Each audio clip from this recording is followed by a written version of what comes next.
मेरी tuition English classes में आपका पुनः एक बार स्वागत है।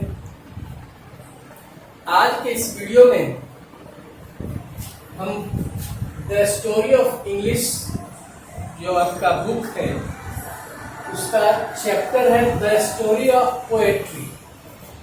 तो द स्टोरी ऑफ पोएट्री का पार्ट 1 आज बताने जा रहे हैं आपको।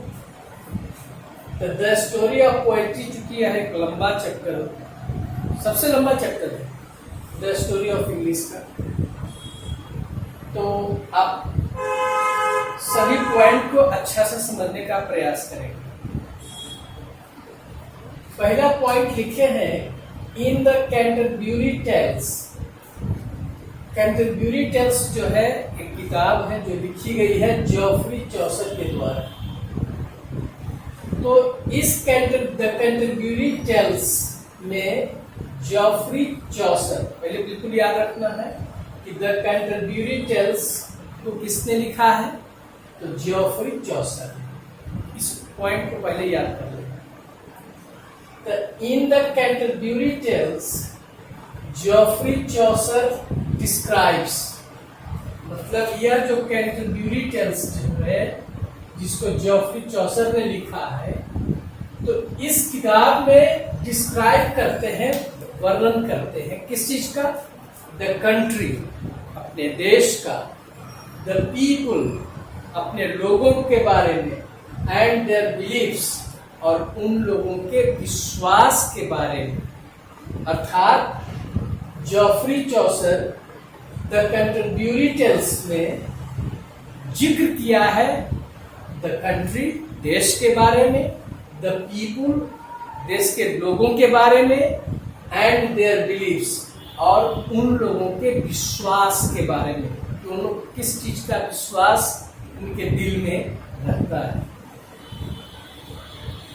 अगला पॉइंट है इन हिज पोएटिक वर्क। अपने पोएटिक वर्क में, मतलब पोएम के वर्क में, क्योंकि पोएटिक एडजेक्टिव है इसलिए नाउन के पहले पोएटिक, जो उन्होंने पोएम लिखा है, तो अपने पोएम के कार्य में जहां तक इनकी बात है, चौसर डिड नॉट यूज, चौसर साहब यूज नहीं किए किस चीज का, इसको ध्यान दीजिएगा। अपने पोएटिक वर्क में, पोएम के वर्क में चौसर ने यूज नहीं किया है the old English, old English का डिस्क्राइब नहीं किया है, उसके बारे में वर्णन नहीं किया है।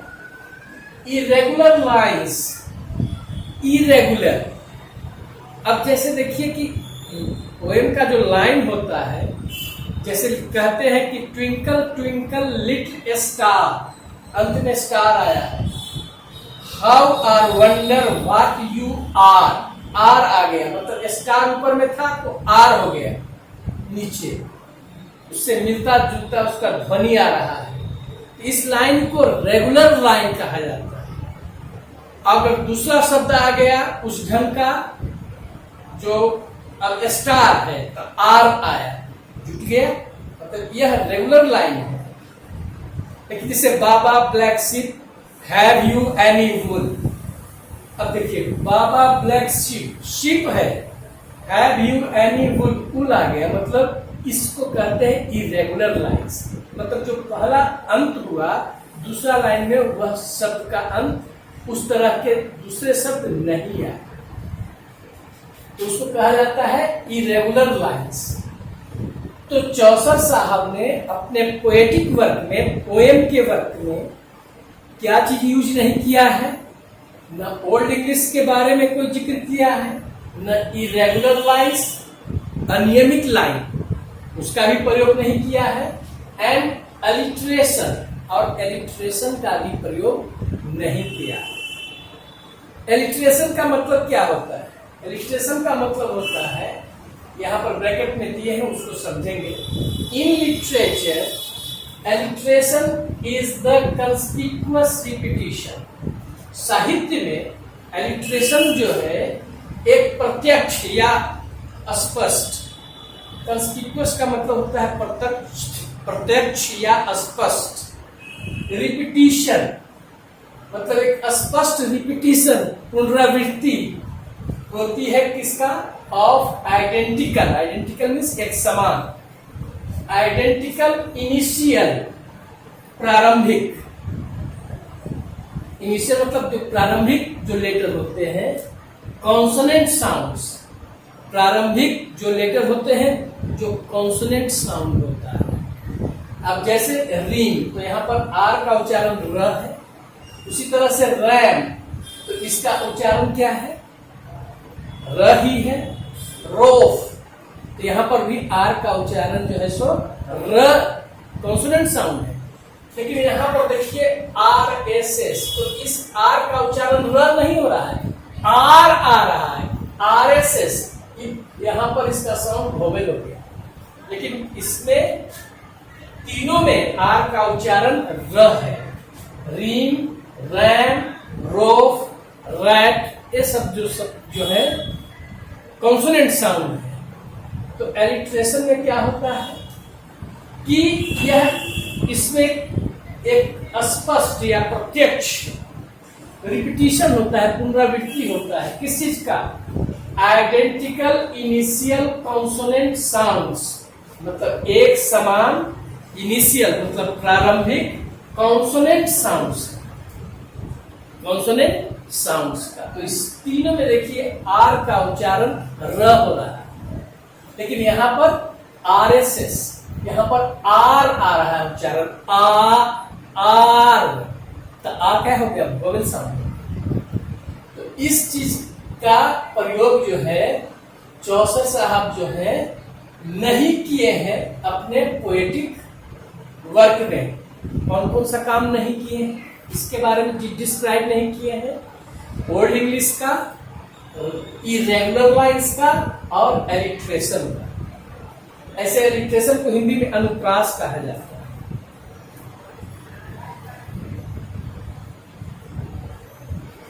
अगला पॉइंट है the vision of Piers and Plowman. Piers and Plowman जो है ऐसी किताब है जो लिखी गई है विलियम लैंगलैंड के द्वारा। पहले याद कर लीजिए कि पियर्स एंड क्लोमैन विलियम लैंगलैंड के द्वारा लिखा गया। तो इस पियर्स एंड क्लोमैन का जो दृष्टिकोण है, जो विजन जो है, इस पियर्स एंड क्लोमैन में क्या है? He attacks the social evils. वे अटैक करते हैं इन विच मतलब जिसमें, इन विच मतलब पियर्स एंड क्लोमैन जो लिखा गया है विलियम लैंगलैंड के द्वारा, जिसमें वे अटैक करते हैं। किस चीज पर आक्रमण करते हैं? द सोशल इविल्स या द सोशल इल्स, सामाजिक बुराई के बारे में आक्रमण करते हैं। एंड अर्जेस, और प्रेरित करना चाहते हैं किस चीज के लिए? लोगों को, मेन को, टू लर्न टू लव, कि प्रेम करना सीख। अर्थात जो सामाजिक बुराई जो है उस पर अटैक करते हैं विलियम लैंगलैंड अपने किस पुस्तक में? Piers and Plowman. किस चीज पर अटैक करते हैं? जो समाज में इविल्स है, जो समाज में बुराइयां, और लोगों को इस चीज के लिए प्रेरित करते हैं। लर्न टू लव मतलब प्रेम करना सीख। ठीक है। अगला एक शब्द है रिनेसेंस, जिसको पुनर्जागरण कहते हैं। तो पहले रिनेसेंस के बारे में समझिए। रिनेसेंस का मतलब पुनर्जागरण। The word renaissance means rebirth. Renaissance शब्द का मतलब होता है रीबर्थ, पुनर्जन्म। दैट रेफर्स, जो किस चीज का उल्लेख करता है? रेफर मतलब उल्लेख करना। रेफर्स टू रिवाइवल, रिवाइवल मतलब उसको पुनर्जीवित करने का। तो रिनेसेंस का मतलब होता है रीबर्थ, जो इस चीज का उल्लेख करता है। किस चीज का?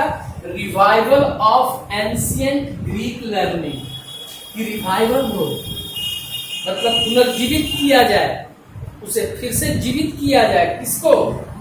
एंशिएंट ग्रीक लर्निंग मतलब प्राचीन ग्रीक का जो ज्ञान है, ग्रीक का, प्राचीन ग्रीक के शिक्षा ज्ञान का,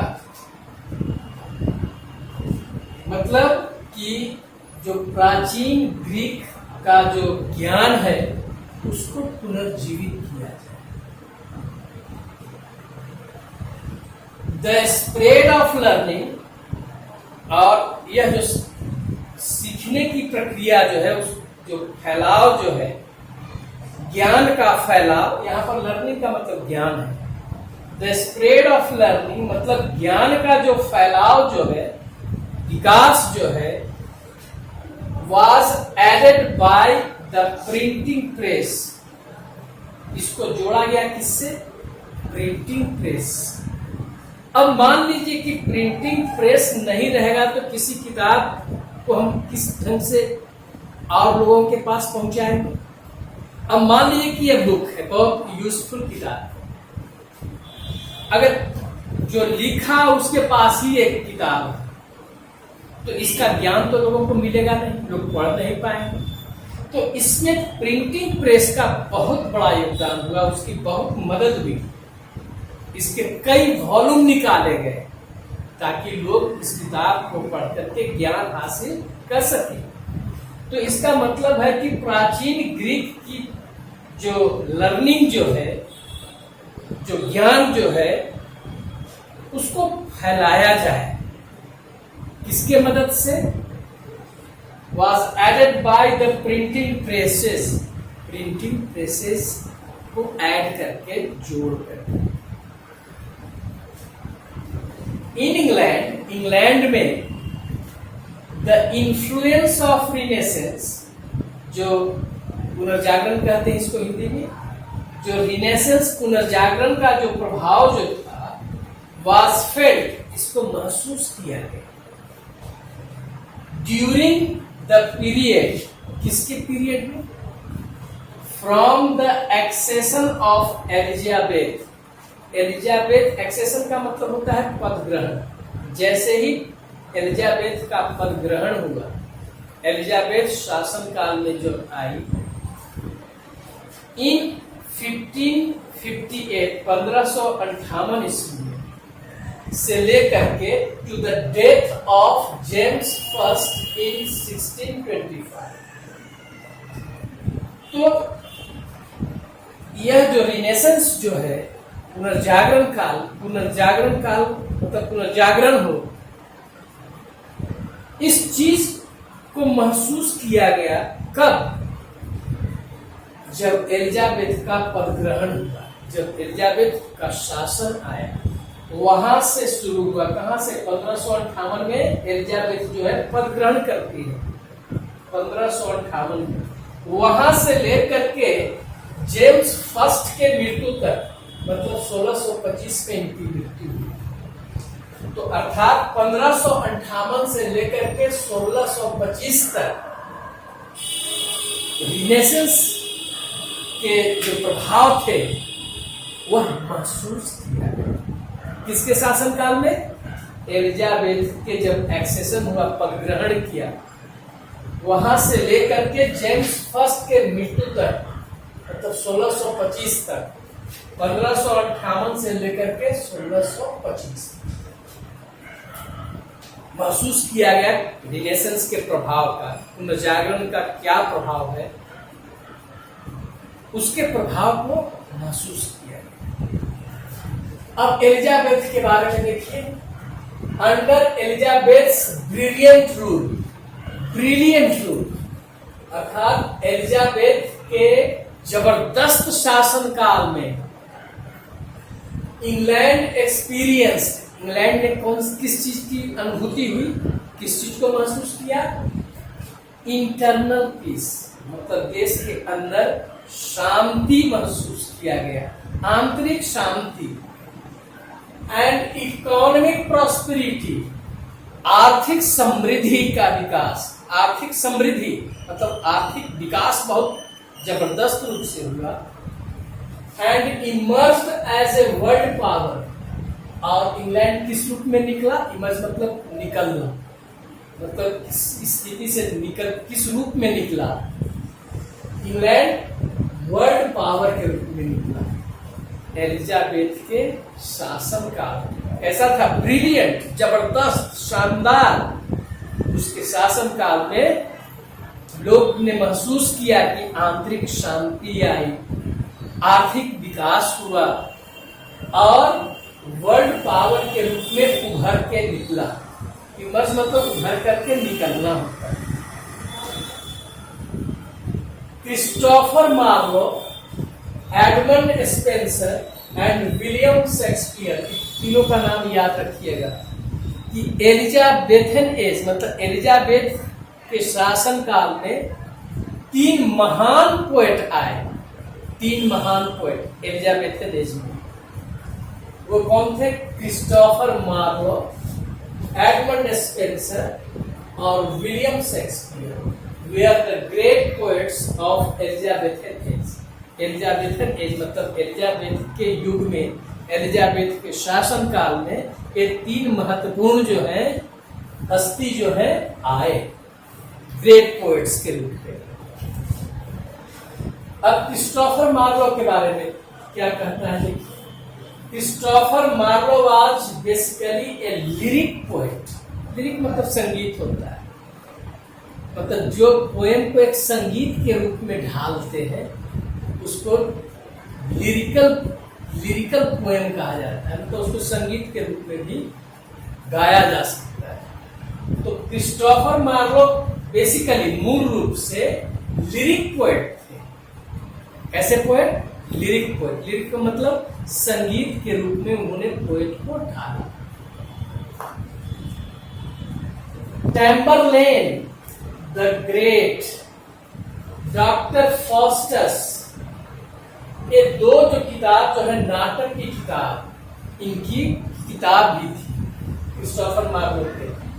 याद रखेंगे, चैम्बरलेन द ग्रेट पहला और दूसरा doctor Faustus was his place या ड्रामास भी कह सकते हैं, इनके महत्वपूर्ण नाटक।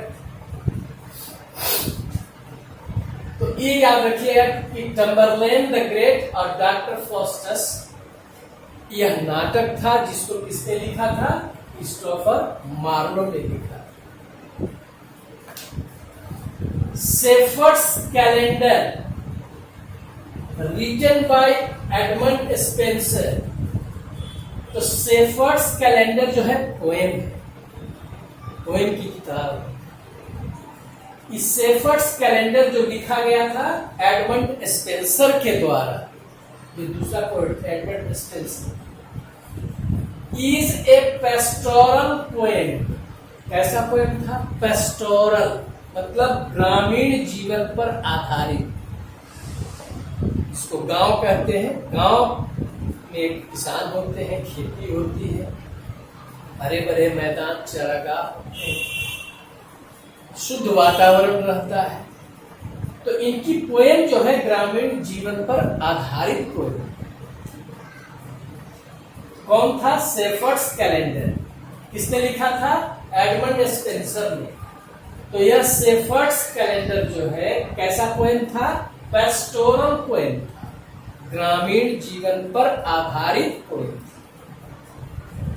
His best known work the fairy queen, इनका सबसे अच्छा जो विख्यात जो वर्क था इनका एडमंड स्पेंसर का, वह था the fairy queen. The fairy queen अर्थात किसके द्वारा लिखा गया? पहले इसको याद रखें, द फेयरी क्वीन जो लिखा गया है एडमंड स्पेंसर के द्वारा। यह एक एपिक है। एपिक मतलब गाथा। एपिक मीन्स गाथा, किसी चीज का गुणगान। तो the fairy queen is a romantic epic, romance से भरी हुई गाथा। तो रोमांटिक का मतलब क्या होता है? इसको हमने समझाया है, याद रखिए। रोमांटिक का मतलब होता है संगीत, कला और साहित्य, प्रेम की भावना और कल्पना। मतलब जिस पोएम में संगीत हो, कला हो, साहित्य हो, प्रेम हो, वीरता हो, वीरता भी दर्शाता है कि भावना हो और कल्पना हो, उसकी सोच हो, तो उसको रोमांटिक पोएम कहते हैं। तो यह एक रोमांटिक एपिक था, मतलब रोमांस से भरी हुई गाथा। तो रोमांटिक का मतलब संगीत, कला और साहित्य, प्रेम, वीरता की जो गाथा है, ये सभी की भावना हो और एक कल्पना हो, उसी का सोच हो। तो रोमांटिक का मतलब आप समझ में आ गया। रोमांस से भरी हुई गाथा है कौन? The fairy. और लिखे इट इज बेस्ड, यह किस पर आधारित है? ऑन शिवैलरी। शिवैलरी, श पढ़ेंगे, CH का यहाँ पर उच्चारण श होगा। शिवैलरी मतलब वीरता, ब्रेवरी पर आधारित। तो आपको पूछ सकता है कि फेरी क्वीन किस चीज पर आधारित है? तो यह शिवैलरी पर, वीरता पर आधारित। कैसी एपिक है, कैसी गाथा है? तो रोमांटिक एपिक। रोमांटिक का मतलब क्या होता है? जिसमें संगीत, कला और साहित्य, प्रेम, वीरता की भावना हो और उसी तरह इसकी कल्पना हो, उसको रोमांटिक कहा जाता है। अब तीसरा थे विलियम वर्ड्सवर्थ। अब इनके बारे में देखिए, इनके 4 किताब को याद रखेंगे। ऑथेलो, हेमलेट, मैकबेथ और किंग लियर। यह जो इनकी जो पुस्तक जो है वह ट्रेजेडी थी। वेयर ट्रेजेडीज, ट्रेजेडीज का मतलब दुखांत, अर्थात जिसमें दर्द हो, दुख हो। कहते हैं कि उसके यहाँ ट्रेजेडी हो गया, मतलब उसके यहाँ किसी प्रकार का प्रलय हो गया। तो ऐसे भी लोग कहते हैं कि फलन ही कोई ट्रेजेडी हो गया है, सब रो रहा था। तो ट्रेजेडी का मतलब जिसके यहाँ विपत्ति, दुख ही सब पड़ जाता है। तो यह जो 4 किताब है, ऑथेलो, हेमलेट, मैकबेथ और किंग लियर, क्या है? ट्रेजेडी है, जिसको लिखा गया है विलियम शेक्सपियर के द्वारा। तो ऑथेलो, हेमलेट, मैकबेथ और किंग लियर वेयर ट्रेजेडीज, इसको ध्यान रखना, tragedies written by William Shakespeare, जो विलियम शेक्सपियर के द्वारा लिखी। शेक्सपियर सोनेट्स, सोनेट आप जानते होंगे, सोनेट कहा जाता है 14 लाइन की कविता। तो उस 14 लाइन में ऊपर का जो लाइन होता है वह 8 लाइन का होता है। तो उस ऊपर वाले 8 लाइन को ऑक्टेव कहा जाता है, ऑक्टेव। और नीचे 6 लाइन होता है, उस 6 लाइन को सेस्टेट कहा जाता है। आपको पढ़ना है सोल्जर, रेनबो में, वह सोनेट है, 14 लाइन की कविता। ऊपर का कितना लाइन? 8 लाइन, नीचे का 6 लाइन, तो 8 6 14। तो उस 8 लाइन को क्या कहा जाता है? उस 8 लाइन को कहा जाता है ऑक्टेव और 6 लाइन को कहा जाता है सेस्टेट। ठीक है। कहता है कि शेक्सपियर सोनेट्स, जो शेक्सपियर के सोनेट्स जो है, डील्स विथ ट्रेजिक। यह किस चीज के बारे में व्यवहार करता है? ट्रेजेडी के बारे में। दुख, कष्ट, वेदना, आफत, प्रलय, इसका जिक्र करता है शेक्सपियर का सोनेट। शेक्सपियर के सोनेट में किस चीज के बारे में वर्णन किया गया है? ट्रेजिक फेल्यूर, दुखद यंत्र, दुखद यंत्र के बारे में, दुखद अंत हो जाता है। इन लव, प्रेम में, प्रेम है किसी से टूट गया। एंड ब्रोकन फ्रेंडशिप, और किसी से फ्रेंडशिप है, मित्रता है, उसका टूट जाना। यह जो है शेक्सपियर सोनेट में इसके बारे में जिक्र है। तो शेक्सपियर के सोनेट के बारे में किस चीज का जिक्र किया गया है? ट्रेजिक फेल्यूर, दुखद अंत। किसी में? इन लव, प्रेम में, एंड ब्रोकन फ्रेंडशिप, और टूटा हुआ जो मित्रता है, रिश्ता है, टूट जाता है, उसका जिक्र। करता है शेक्सपियर के सोनेट। एस्ट्रोफेल एंड एस्टेला, इसको याद रखेंगे, ये भी सोनेट है। तो पहले याद रखें कि Astrophel and Stella is a beautiful sonnet, यह भी एक सोनेट है। तो पहला याद रखेंगे कि Astrophel and Stella is a beautiful sonnet, एक बहुत सुंदर सोनेट है। 14 लाइन की जो कविता होती है उसको सोनेट कहा जाता है। Written by Sir Philip Sidney, जो किसके द्वारा लिखी गई है? सर फिलिप सिडनी के द्वारा। तो इसमें आप याद रखेंगे 2 बार कि एस्ट्रोफेल एंड एस्टेला क्या है? एक सोनेट। किसने लिखा है इसे? सर फिलिप सिडनी ने लिखा। तो इसके जो पार्ट 1 है द स्टोरी ऑफ पोएट्री के बारे में शुरू किए हैं, पोएट्री है, इसका पार्ट 1 यह इस वीडियो में मैंने पार्ट 1 इसके बारे में जिक्र किया है।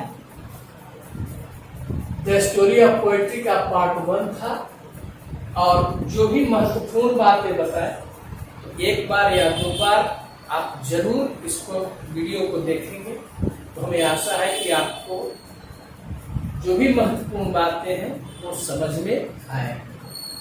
ठीक है, थैंक्स टू ऑल।